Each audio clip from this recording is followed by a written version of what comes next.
C'était le Brésil de l'Afrique. C'est le Brésil de l'Afrique. Les Sénégalais aujourd'hui... Mais Alain, c'est certaines personnes qui ne voient pas notre pays comme ça. Je te promets, le Cameroun, c'est le Brésil de l'Afrique.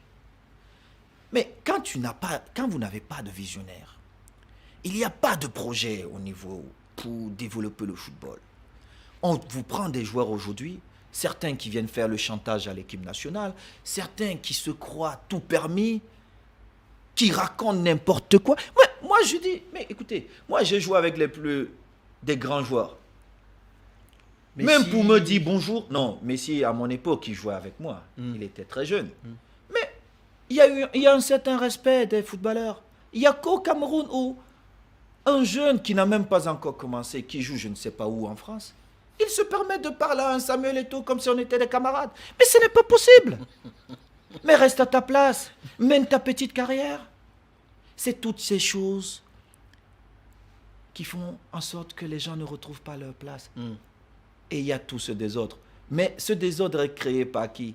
Par des gens économiquement qui gagnent derrière. C'est l'éternel problème. Mais c'est qui ces gens-là occultes dont tu ne veux pas parler? Toi qui parles Alain, moi, tranquillement, c'est qui? Telles qu'elles sont. Moi, tu sais... Attends, dis-nous. Mais je suis en train de te dire, Alain, je suis en train de te dire. Quand Clarence Seedorf est arrivé, on a parlé, on a dit c'est Samuel Eto'o. Mais tu peux appeler Clarence, je te facilite son numéro. Moi, j'ai des joueurs à l'équipe nationale qui m'ont appelé, qui m'ont dit interviens pour un tel, un tel, un tel.